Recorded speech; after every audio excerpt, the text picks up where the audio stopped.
Welcome back to rising Pakistan. ایک بار پھر ہم آپ کو خوش آمدید کہتے ہیں. جس طرح آج اوپننگ میں بتا رہی تھی کہ جگنو کا سیگمنٹ آج مجھے لگتا ہے بہت انفارمیشن سے بھرپور ہوگا, کیونکہ بہت سی چیزیں سیکھنے کو ملیں گی. ہم اکثر و بیشتر بات کرنے سے گھبرا جاتے ہیں اور ہم کہتے ہیں شاید اس حوالے سے کوئی حقوق نہیں ہے یا ہمارا کوئی حق نہیں ہے. تو آج کا جو ٹاپک ہے اس پہ جگنو ہم سب کو بتا سکیں گی کہ ایسا نہیں ہے. پری ٹرائل ڈیٹینشن جو ہے اس پر کس طرح کی چیزیں ہونی چاہیے, یہ کس طرح سے جو ہے حکومت اور لا کام کر رہا ہے وہ ہمیں بتائیں گی. جگنو السلام علیکم, ویلکم ٹو دی شو. وعلیکم السلام, تھینک یو سو مچ. جگنو, کیا حقوق ہیں اگر کسی کو اریسٹ کر لیا جاتا ہے, اور کس طرح سے پھر آگے سارے جو ہے سلسلے, آپ ایک اوور آل ہمیں ویو دے دیں, اس کے بعد پھر ہم. Thank you. ایکچولی آپ نے بڑا اچھا ایکسپلین کیا. یہ ایک ٹاپک ہے جس کے بارے میں زیادہ تر بات نہیں ہوتی. جب کوئی اریسٹ ہوتا ہے تو ہم ایک مائنڈ سیٹ بنا لیتے ہیں کہ جی اس نے تو غلطی کی ہوگی یا وہ غلط ہے یا اس نے کوئی جرم کیا ہوگا. ایسا نہیں ہے, اور اس لیے قانون میں تحفظات موجود ہیں, نہ صرف پاکستانی قانون میں بلکہ جو انٹرنیشنلی بھی اور ملکوں میں بھی, اور بین الاقوامی جو کووننس ہیں جن کو انٹرنیشنل کووننس کہتے ہیں, جس کے پاکستان سگنیٹری ہے, وہ تک یہ پروٹیکشن آفر کرتے ہیں. تو پری ٹرائل ڈیٹینشن بیسکلی یہ ہوتا ہے کہ جب کوئی اریسٹ ہوتا ہے تو اس کی ظاہر انویسٹیگیشن ہوتی ہے. پولیس انچارج ہوتی ہے, انہوں نے انویسٹیگیشن کرنی ہوتی ہے, انہوں نے اسٹیٹمنٹس ریکارڈ کرنی ہوتی ہیں, انہوں نے اکیوزڈ یا جو جس بندے کو اریسٹ کیا یا بندی کو اریسٹ کیا اس کی اسٹیٹمنٹ ریکارڈ کرنی ہوتی ہے. تو اس کا جو سارا ٹائم پیریڈ ہوتا ہے. مسئلہ یہاں یہ آ جاتا ہے, اور نہ صرف پاکستان میں, وہ انٹرنیشنلی بھی ہے, اور اس لیے اس ٹاپک پہ اتنی بات ہوتی ہے اور کوشش کی جاتی ہے کہ کرمنل جسٹس سسٹم میں ریفارمز لے کے آئے جائیں. وہ یہی ہے کہ پری ٹرائل ڈیٹینشن کا پیریڈ بہت لمبا ہو جاتا ہے, جو کہ قانون میں نہیں ہے. کتنا ہے اس کا پیریڈ؟ 24 گھنٹے میں پولیس کو پیش کرنا ہوتا ہے میجسٹریٹ کے پاس. اگر میجسٹریٹ کو یہ لگتا ہے, کیونکہ وہ کورٹ آف فرسٹ انسٹنس ہوتی ہے, اگر ان کو یہ لگتا ہے کہ پولیس نے اپنی انویسٹیگیشن نہیں کمپلیٹ کی, اور اکثر اسی طرح ہی ہوتا ہے کیونکہ ظاہر ہے پولیس کے پاس بھی بہت اور کیسز ہوتے ہیں, بہت لوگوں کے اریسٹ ہوتے ہیں, بہت سارے کیسز کی انہوں نے تحقیقات کرنی ہوتی ہیں, تو وہ ریمانڈ پہ بھیج دیتے ہیں. اس کو فزیکل ریمانڈ کہتے ہیں. اچھا, وہ ریمانڈ یا میجسٹریٹ کے پاس خود ہو سکتی ہے یا پولیس کے پاس ہوتی ہے. تو پولیس کے پاس تقریباً 15 دن کی ریمانڈ ہوتی ہے, جس میں انہوں نے اپنی انویسٹیگیشن کمپلیٹ کرنی ہوتی ہے, چالان سبمٹ کرانا ہوتا ہے. بٹ وہ اس طرح ہوتا نہیں ہے. ادھر جو سب سے اہم بات ہے جو میں کہنا چاہتی ہوں کہ جو اریسٹ جو انسان ہوتا ہے اس کے کانسٹیٹیوشنل رائٹس ہیں. اول تو یہ ایک آرٹیکل 10 ہے جو یہ کہتا ہے کہ رائٹ ٹو فیئر ٹرائل ہے, کہ اس کو اس کا بتایا جائے کہ آپ اریسٹ کیوں ہیں. یہ یہاں پریکٹس میں نہیں ہوتا. باہر مطلب ایسا نہیں ہے کہ بس اٹھا لیا ہے, اس کو ایک ریزن دینا بہت ضروری ہے. بالکل. اور یہ باہر کے ملکوں میں تو بہت لازم ہے, کچھ جورسڈکشنز میں, کہ آپ نے ضرور بتانا ہے, کیونکہ وہ آگے جا کے بندہ چیلنج کر سکتا ہے کہ جی انہوں نے مجھے اریسٹ کیا, بتایا نہیں کہ کس وجہ سے اریسٹ کر رہے ہیں. دوسرا یہ کہ اس کو وکیل, بہت ضروری ہے کہ اس کو وکیل کا ایکسیس ہونا چاہیے. اگین یہ زیادہ باہر کی جو دوسری جورسڈکشنز میں اس میں زیادہ اس چیز پہ زور دیا جاتا ہے. یہ اگین جو بندہ اریسٹ ہوا ہوتا ہے, ڈیٹین ہوا ہوتا ہے, یہ بعد میں ٹرائل میں وہ کویسچن اٹھا سکتا ہے کہ جی انہوں نے تو مجھے وکیل کا ایکسیس نہیں دیا, اور اس کا کیس جو ہے ختم ہو جاتا ہے اس بات پہ. یہ اتنا امپورٹنٹ رائٹ ہے کہ اگر وکیل تک رسائی نہیں ہو رہی یا آپ کو الاؤ نہیں کیا جا رہا, تو وہاں پر بھی کیس کو ختم کر دیا جاتا ہے. ایبسلیوٹلی, کیونکہ یہ ایک میجر مین بیسک فنڈامنٹل رائٹ ہے, اور یہ آپ کا پاکستان, آئین پاکستان میں بھی آپ کا یہ کانسٹیٹیوشنل رائٹ ہے کہ آپ کو بتایا جائے کہ آیا آپ کیوں اریسٹ ہو رہے ہیں, آپ کو وکیل فراہم کیا جائے. اگر یہاں تک کہ اگر آپ خود وکیل افورڈ نہیں کر سکتے نا, تو اسٹیٹ کی رسپانسبلٹی بنتی ہے کہ وہ آپ کو وکیل دیں. تو یہ ہے. اور پھر دوسرا یہ کہ ابھی جو ہماری اس میں پھر کافی دفعہ یہ ہوتا ہے کہ جو 24 گھنٹے کا ٹائم پیریڈ ہے یا جو 15 دن کا ٹائم پیریڈ ہے وہ پورا نہیں ہوتا. پھر فزیکل ریمانڈ کے بعد ایک دوسری چیز ہوتی ہے جوڈیشل ریمانڈ, جس میں آپ جیل میں بھیج دیتے ہیں. اس کی بھی کچھ ہوتا ہے کہ وہ اس کا بھی ٹائم پیریڈ ہوتا ہے, اس میں وہ میجسٹریٹ بھیج دیتے ہیں. اگر آپ نے کوئی کنفیشن دی ہے تو وہ دے دیتے ہیں, اس بیسس پہ بھیج دیتے ہیں. اس میں یہ ہوتا ہے کہ سالوں جو لوگ ہیں وہ جیل میں ہوتے ہیں اور ان کا ٹرائل شروع ہی نہیں ہوا ہوتا. کچھ کا ہو جاتا ہے, کچھ کا نہیں ہوتا.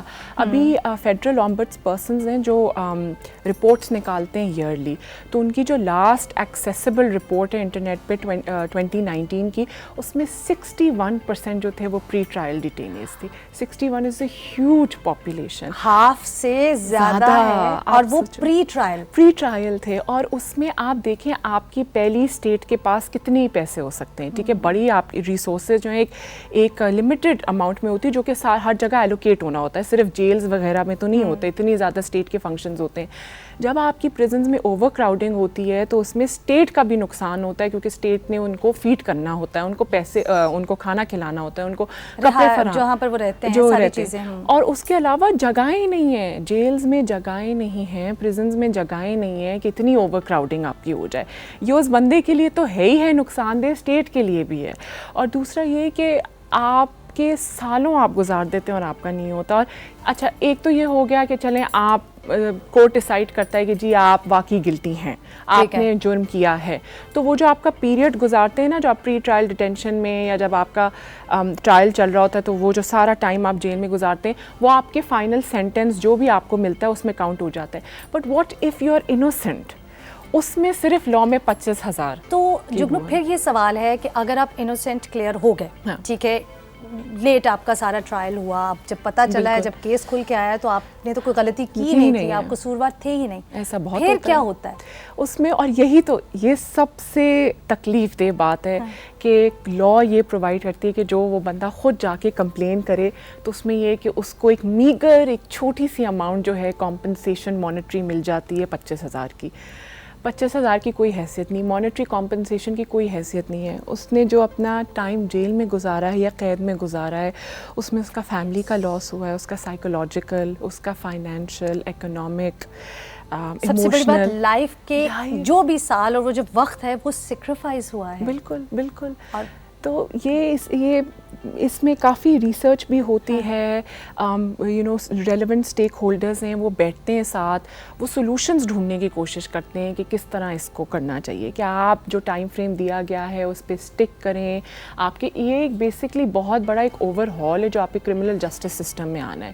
جو لوگ رسپانسبل ہیں ان کو پکڑا, وہ پکڑے دیے جائے, ظاہر ہے, اور پولیس کی انویسٹیگیشن ہے وہ بہتر کی جائے. جوڈیشری کا بھی ہوتا ہے کہ ان کے پاس اتنا بیک لاگ ہوتا ہے کیسز کا, کہ کام اتنے زیادہ کیسز ہیں, وہ کس طرح سے ایگزیکٹلی. تو وہ بائی دا ٹائم جب آپ کا ٹرائل کی باری آتی ہے تو یہ اس میں کافی اسٹیک ہولڈرز جو انوالوڈ ہیں. میں کسی ایک کا نہیں کہوں گی کہ ایک ہی غلطی, جی پولیس کی غلطی ہے تو جوڈیشری کا وہ ہے, سب کے اپنا چھوٹا چھوٹا رول ہے, اسٹیٹ کا ہے, سب کا ہے. جوڈیشری کے پاس بھی یہ کہ اتنے زیادہ کیسز ہیں کہ بائی دا ٹائم جب ٹرائل رن ہوتا ہے یا ٹرائل کی باری آتی ہے تو وہ بندہ یا بندی آلریڈی اتنے سال گزار چکا ہوتا ہے. تو یہ بہت بہت افسوس ہوتا ہے اس بات کو. جگنو اس کا ایک تو آپ نے ہمیں بتایا کہ جو ٹائم ہے وہ انویسٹیگیشن کا وہ 15 دن ہے, ٹھیک ہے, لیکن یہ اگر جیل میں بھیج دیا گیا ہے اور اس پہ سارے کیس کی جو کاروائی ہے وہ سارا سلسلہ ہو رہا ہے, اس کا ٹائم پیریڈ کیا ہے؟ اس کا جب یہ جوڈیشل ریمانڈ میں جاتے ہیں تو وہ 60 to 90 days ہوتا ہے. بٹ اگین وہ اسٹک نہیں کرتے اپنے.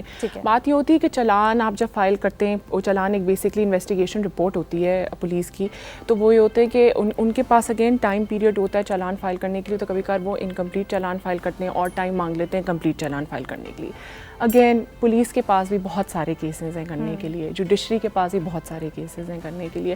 تو اس میں یہ ہے کہ چلان کی سبمیشن, حالانکہ کبھی کبھار کورٹس میں یہ ہوتا ہے کہ وہ کہتے ہیں کہ جی آپ نے ٹائم پہ سبمٹ کرنا ہے. پولیس کو بھی یہ پتہ ہے کہ ان کی رسپانسبلٹی ہے کہ انہوں ٹائم پہ سبمٹ کرنا ہے. وہ کر بھی دیں تو پھر ٹرائل میں شروع ہوتے ہوتے لیٹ ہوتے. اس میں وکیلوں کا بھی بہت بڑا وہ ہوتا ہے, ڈیٹ پہ ڈیٹ لیں گے, آئیں گے نہیں, وکیل کو ہائر کرنے میں ٹائم لے لے گا. اس طرح جیسے باہر زیادہ آسان ہوتا ہے اسٹیٹ اپوائنٹڈ وکیلوں کے لیے, وکلاء کے لیے جو ہے ان کی جو جیسے انگلینڈ میں for instance crown prosecution service ہے, تو ان کے پینل پہ ہوتے ہیں تو وہ فوراً آ جاتے ہیں اور فوراً ایک سپلائی کر دیا جاتا ہے. ایک جو ہے ایک جو بھی اریسٹ ہوا ہے اس کو وکیل دے دیا جاتا ہے اگر اس کے پاس خود پیسے نہیں ہیں وکیل کرنے کا, اور اس کا رائٹ ہے اسٹیٹ کو پرووائڈ کرنا ہی ہے. یہاں کورٹ اپوائنٹ کرتی ہے, اپنے کرنے میں بہت دیر لگ جاتی ہے, کبھی کبھار وکیل چینج ہوتے ہیں, ڈیٹس ہوتی ہیں, ہڑتالیں ہوتی ہیں کورٹ میں, تو یہ وکیلوں کی طرف سے ہڑتالیں ہوتی ہیں, تو ایک کوئی نہیں ہے, وہ ہم کرتے ہیں. سوچے تو وہ کافی چھوٹی چھوٹی چیز کرنے کا پوائنٹ بینگ کہ جو پستا ہے وہ وہی بندہ پستا ہے, چاہے وہ گنہگار بھی ہو, مگر جب اس کے رائٹس ہیں لا میں دینے چاہیے. ہمیں یہ لگتا ہے کہ ٹھیک ہے بھائی اریسٹ ہو گیا ہے یا ہو گئی ہے تو اس کے تو کوئی رائٹس نہیں, ایسا بالکل بھی نہیں. یہاں تک کہ وہ اپنے خلاف گواہی نہیں دے سکتا. یہاں یہ بھی ہوتا ہے کہ کافی دفعہ فورسڈ کنفیشنز جاتے ہیں. اچھا, جو اریسٹ ہوا ہے وہ اپنے خلاف گواہی نہیں دے اس کو سکتا. رائٹ ٹو سیلف انکریمنیشن کہتے ہیں, ٹو ناٹ سیلف انکریمنیٹ ہم سیلف اور ہر سیلف, یہ آرٹیکل 13 ہے کانسٹیٹیوشن کا. مگر یہاں یہ بھی ہوتا ہے کافی دفعہ کہ جو ہے فورسڈ کنفیشنز ہوتی ہیں یا فورسڈ گواہیاں ہوتی ہیں, اور اس گواہی کے بیسس پہ کہتے ہیں او ہو اس نے تو اپنے خلاف گواہی دے دی ہے تو ہم تو آگے چلیں گے. تو ہم نے تو فلموں میں دیکھا ہے, اب اپنے خلاف گواہی دے سکتے ہیں. اور وہ بھی, اور اس کا بھی ایک پورا پروسیس ہوتا ہے پروف کرنے کا, دوسرے وٹنسز ہوتے ہیں کرنے کا, ویریفائی کراس چیک کرنا کہ ہاں, اگر اپنے exactly. بارے میں کوئی گواہی دے رہا ہے تو اس میں کتنی صداقت ہے. ہاں, اور ٹارچر سے نہیں ہوا یا فورسڈ نہیں ہوا, وہ اپنے ہوش و حواس آل ول کے ساتھ دے رہے ہیں. اوکے, اچھا یہ دیکھیں یہ کتنی آئی تھنک چھوٹی چھوٹی سی چیزیں ہیں جن کو ہم نظر انداز کر دیتے ہیں, اور ہم یہ کہتے ہیں کہ شاید یہ اتنا امپورٹنٹ ہے نہیں اس پر بات کرنا, یا جس کو اریسٹ کیا گیا ہے وہ جس طرح ہم بات کر رہے تھے اس شخص کے تو کوئی رائٹس ہی نہیں ہے, لیکن ہر طرح سے گورنمنٹ جو ہے اسٹیٹ آپ کو وہ تمام تر رائٹس دیتی ہے کہ آپ اپنے لیے بات کر سکتے ہیں اپنے حقوق پر. آپ کے پاس آف کورس کیسز آتے ہوں گے, تو آپ کتنا دیکھتی ہیں کہ لوگ اویئر ہیں؟ نہیں ہے اویئرنیس نہیں ہے. یہ تو بہت ہی انٹریکٹ پوائنٹ ہے جس پہ نہیں ہے. دیکھیں جو بیسک اور بھی جو حقوق, خیر میں اس کو بھی مانتی ہوں کہ یہ بھی کافی بیسک ہے, اس کے بارے میں ابھی بھی ہمیں we have a lot of work to do آگاہی کے حساب سے. بٹ اب یہ ہے کہ سوشل میڈیا کے جہاں نقصانات بھی ہیں وہاں فوائد بھی ہیں, اور جو ایڈونٹ آف ٹیکنالوجی اس میں یہ ہے کہ لوگوں کو اب کیونکہ انفارمیشن ایکسیسیبل ہے, گوگل ہے, وکیل ہے, پلیٹ فارمز ہیں جہاں وکیل جو ہے فراہم ہو جاتے ہیں, وکیل جو ہے جیسے فیس بک اینڈ دوسرے سوشل میڈیا پلیٹ فارمز ہیں, وہاں آپ گروپس ہیں, کمیونٹیز ہیں جس میں آپ وکیلوں کو ریچ آؤٹ کرتے ہیں تو وہ آپ کو ایڈوائز دے دیتے ہیں. تو وہ بھی مگر کتنے لوگ یوز کرتے ہیں, اور وہ کتنے لوگوں کی رسائی تک ہے, پتہ کتنے لوگوں کو ہے, یہ سب سے بڑا سوال ہے کہ شاید آج ہم اس ٹاپک پر بات کر رہے ہیں. مجھے بھی اس حوالے سے نہیں تھا کہ آپ کا اسٹیٹ آپ کو ہر طریقے سے آزادی دیتا ہے, آپ کو انفارمیشن ہونی چاہیے, لیکن وہ جو آپ بات کریے کہ سوشل میڈیا کا جہاں پر آف کورس بہت زیادہ نیگیٹو یوز ہو رہا ہے یا زیادہ تر تنقید کا جو ہے وہ سامنا رہتا ہے, سوشل میڈیا کو بھی بہت زیادہ تنقید کا سامنا رہتا ہے جس طرح سوشل میڈیا پر تنقید کا سامنا رہتا ہے. لیکن بات صرف اتنی ہے کہ آپ نے دیکھنا ہے کہ کس چیز کا استعمال کہاں پر کس طرح سے کرنا ہے. سو آئی تھنک اس طریقے سے بھی لوگوں میں اویئرنیس جو ہے وہ بڑھتی جا رہی ہے. بالکل بالکل, اور پتہ ہے لاز کے بارے میں بتانا چاہیے. مسئلہ کیا آ جاتا ہے, لاز ہوتی ہیں بٹ وہ پریکٹس میں نہیں آتی, اور جب تک ہم ان کو پریکٹس میں نہیں لے کر آئیں گے, جب تک ہم اپنے حقوق کے لیے نہیں بولیں گے. جیسے اب ہماری بھی لاء میں ہے کہ آپ کو جو ہے وکیل فراہم ہونا ہے, اپنے بتانا ہے کہ کیوں اریسٹ ہو رہے ہیں. باہر تو یہ ہوتا ہے, ملکوں میں تو کافی یہ پریکٹس ہوتا ہے, اور یہ بڑا ایک جو ہے اسٹرانگ پوائنٹ چلا جاتا ہے اکیوزڈ کے فیور میں. بٹ یہاں نہیں ہوتا unfortunately. We are still a young country. ہوتا نہیں ہے, لیکن ہمیں لگتا ہے کہ یہاں ہم لوگ اگر پریکٹس نہیں کرتے تو ہمیں لگتا ہے شاید ہمارے اسٹیٹ ہمیں ہے. ہمیں یہ جاننا ہے کہ ہمارے اسٹیٹ میں بہت سی چیزیں ہیں ہمیں پتہ نہیں ہے. بالکل. جگنو تھینک یو سو مچ, بہت خوبصورت ٹاپک آپ لے کر آئیں. اس ٹاپک پر بات کرنا اس لیے بھی ضروری تھا کہ یہ ایسا سینسٹیو ٹاپک بالکل اس وجہ سے کہ شاید ہمیں معلوم نہیں ہے کہ اس پر کیا چیز کس طرح سے ہو رہی ہے. بہت شکریہ, ہیو اے گریٹ ڈے.